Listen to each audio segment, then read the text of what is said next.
Good morning, and we are in Joseph Smith history, and we'll be covering 40 verses 48 to 60 in this.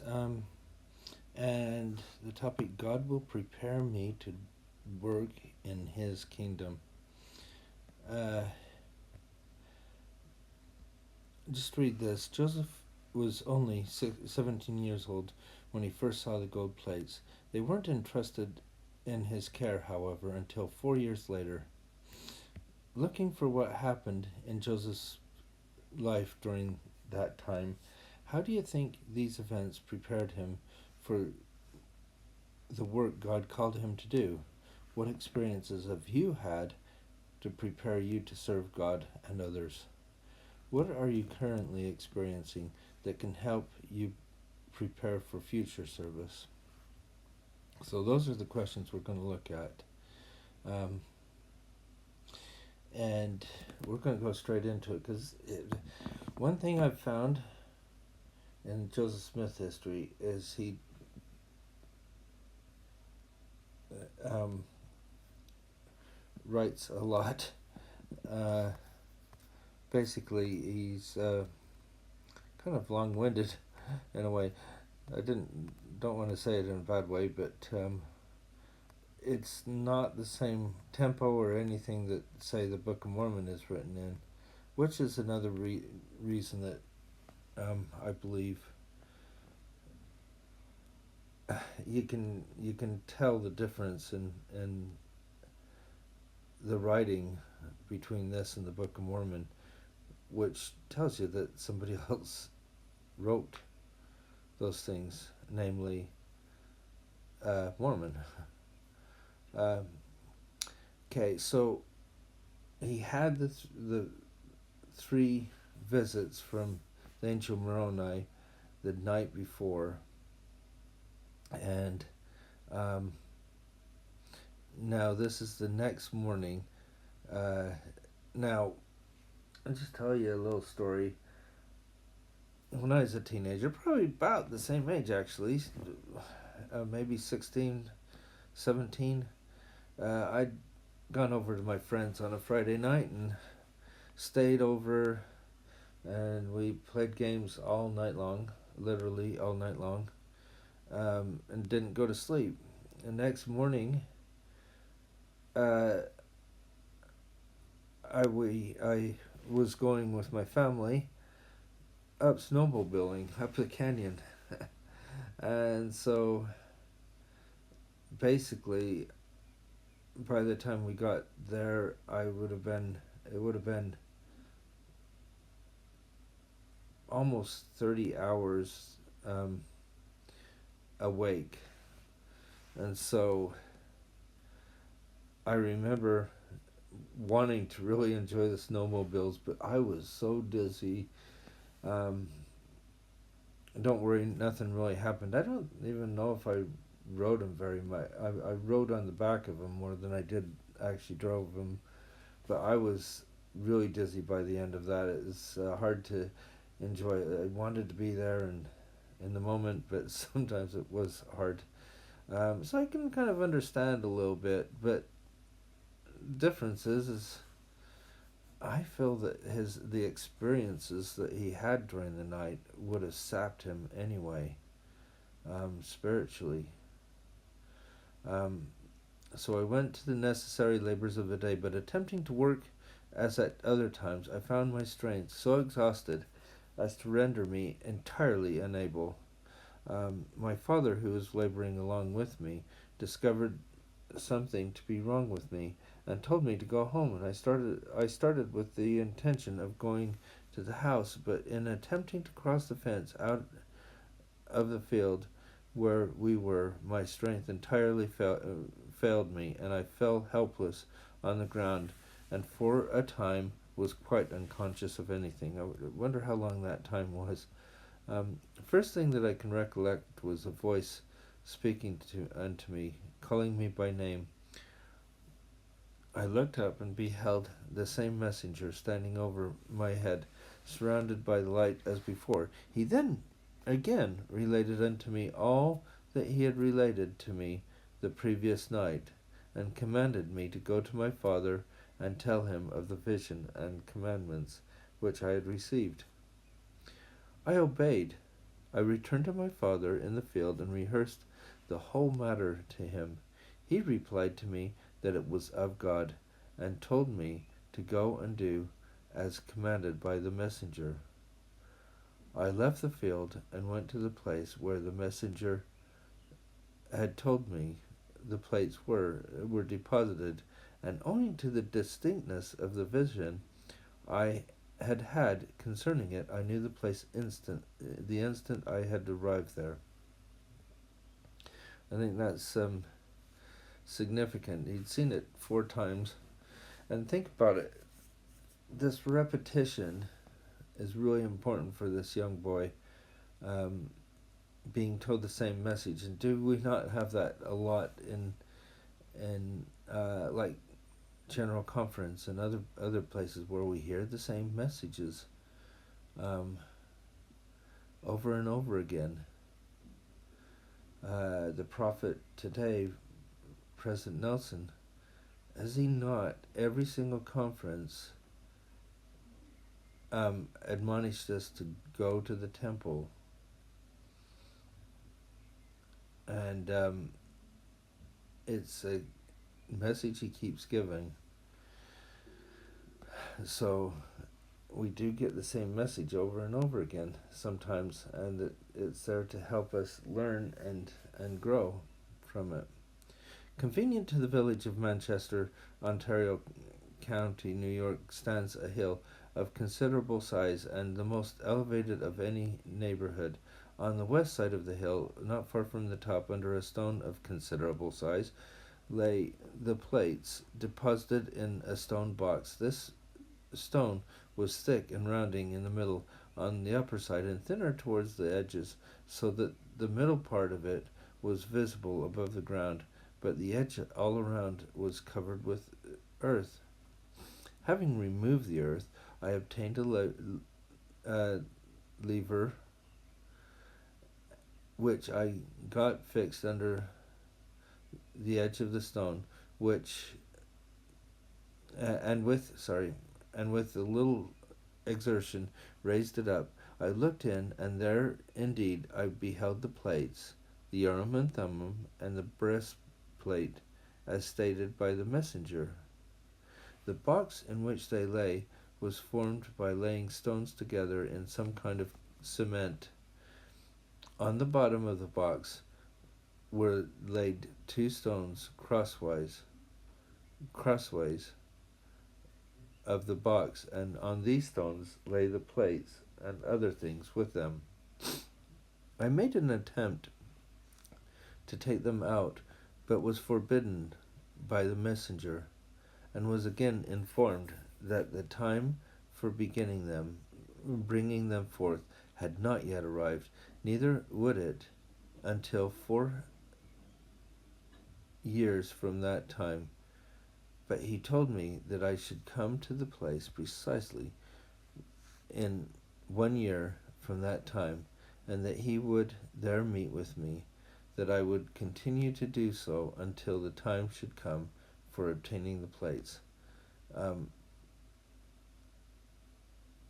It sounds in this account that he was told directly that it was going to be 4 years, and that he had to come those 4 more times before he received the plates. And that I'm not quite sure if that I'd have to look it up. I haven't, but it seems that to me that it was that he was not given a determinate time, but that he would come the next year, and then it worked out to be 4 years. But either way, I think I would have rather wanted to know that it was 4 years, like going to university. Oh yeah, go for a year. If you don't get your degree, then go for another year. You'd rather want to know, it's going to be a 4-year degree, Anyway, Accordingly, as I had been commanded, I went at the end of each year, and at each time I found the same messenger and received instruction and intelligence from him at each of our interviews respecting what the Lord was going to do and how and in what manner his kingdom was to be conducted in the last days. Joseph Smith marries Emma Hale. He receives the gold plates from Moroni and translates some of the characters. Martin Harris shows the characters and translated. We won't do those ones. We're only going 5 more verses, but they're long verses. As my father's worldly circumstances were limited, we were under the necessity of laboring with our hands, hiring out by day's work. Otherwise, we could get as we could get opportunity. Sometimes we were at home, and sometimes we were abroad, and by continuous labor, were enabled to get a comfortable maintenance. In the year 1823, my father's family met with a great affliction by the death of my eldest brother, Alvin.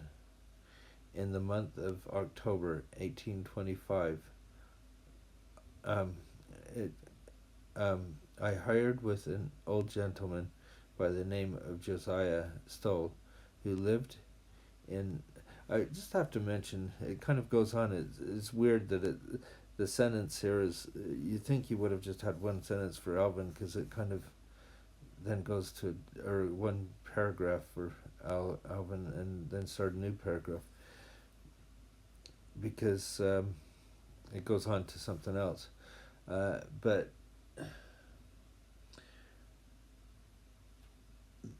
he says, with great affliction, I think is an undertone to a lot larger story. Alvin, we will probably come back to him, actually, because he's mentioned in one of the sections of the Doctrine and Covenants, but Alvin meant a lot to Joseph Smith, and in some of his records, in the Joseph Smith papers, it was Alvin that Joseph was expecting to go and help him obtain the plates. And it would have been devastating for Joseph to then lose him before he was able to obtain the plates. Who was going to be there? Who was going to take Alvin's place? These are all things that would have gone through his mind at the time. Anyway, I just thought I'd throw that in there, and I think it's significant that at least in this account, he just says, met with great affliction. Now we go on to another story. In the month of October 1825, I hired with an old gentleman by the name of Josiah Stoll, who lived in Chenango County, state of New York. He had heard something of a silver mine having been opened by the Spaniards in Harmony, Susquehanna County, state of Pennsylvania, and had previous to my hiring to him been digging in order, if possible, to discover the mine. After I went to live with him, he took me with the rest of his hands to dig for the silver mine, which I continued to work for nearly a month without success in our undertaking, and I finally prevailed with the old gentleman to cease digging after it. Hence arose the very prevalent story of my having been a money digger. During the time that I was thus employed, I was put to board with Mr. Isaac Hale of that place. It was there I first saw my wife, his daughter Emma Hale, On the 18th of January, 1827, we were married, while I was yet employed in the service of Mr. Stoll. And then he throws this in. Owing to the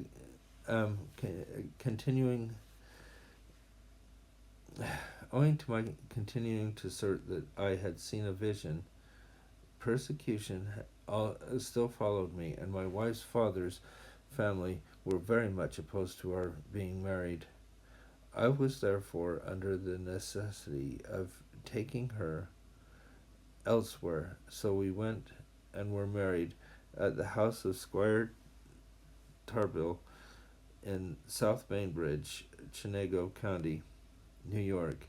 Immediately after my marriage, I left Mr. Stoll's and went to my father's and farmed with him that season.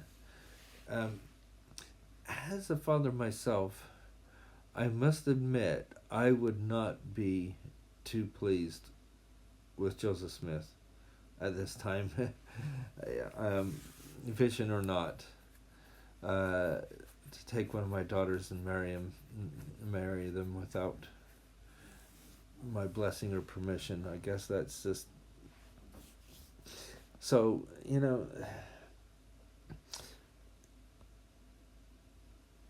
I think it's an interesting story, but the love story of Joseph and Emma, though, is an amazing one when we read it. And I think the movie Emma is probably a good one to watch, made by the church, to give that feeling of how Emma and Joseph really cared for each other.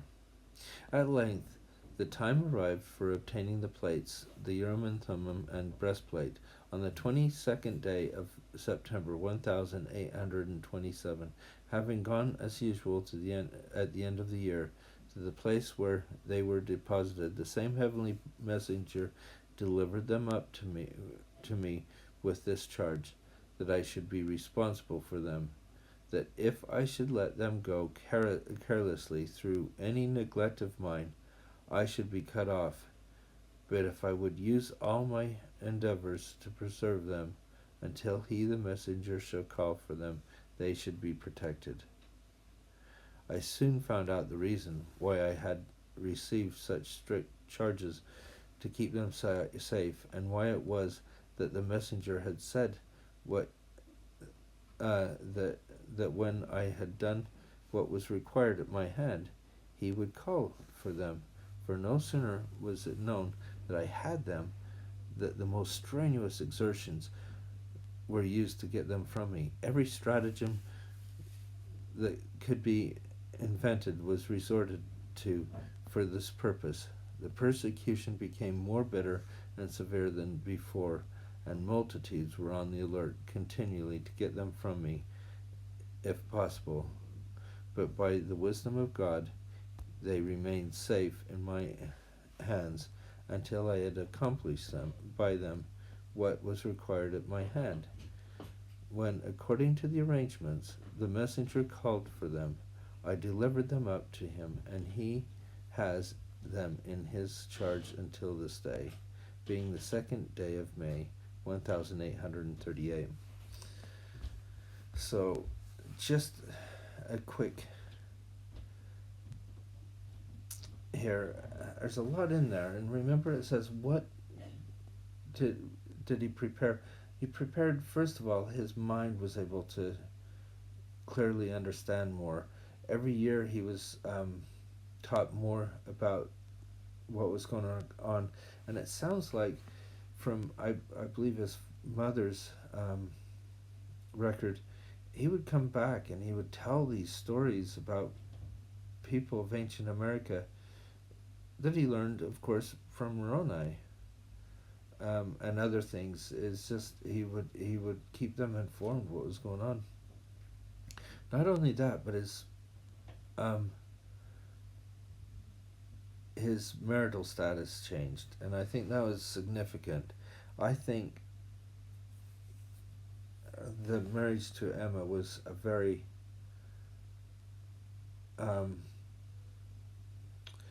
pivotal point. he might have lost Alvin, but he gained his eternal companion, or his companion. I want to say eternal is ends up being eternal after a while, but his companion in life, and I think that's significant. He's grown. He's probably much stronger, and as people try to take it away from him, he needs to be a lot quicker and wiser. It's so weird because they would be persecuting him on one level, saying, "Oh yeah, you're dreaming dreams and all this," and then on the other, they're going, "Actually, he does have the plates, doesn't he?" So either he did see an angel and got plates, or he didn't see an angel and there's no reason to even bother thinking that he has any gold plates or anything like that. But they still tend to have this weird dichotomy. Anyway, the questions that we had was, going back to these, we talked about some of the events that prepared him. Maybe you can talk about what experiences you have had when you serve God and others. I know in my life there's many things that I've had, many experiences that have prepared me to do more and more in church callings, and there's been some church callings that I go, I don't know if I can do these, and then the blessings and the things that God does to help us comes to us. And I think one thing is, I feel from this experience, Joseph Smith learned that this was a sacred responsibility. He couldn't take it lightly, not at 17, not at 2021, when he received the plates. They always had to be of utmost importance to him before he would receive them. And I think sometimes we have to do that with our own lives. And I hope today that you can think of how God has helped you, prepared you for whatever you've got, whatever calling you have, or whatever things you have in your life that you have to do.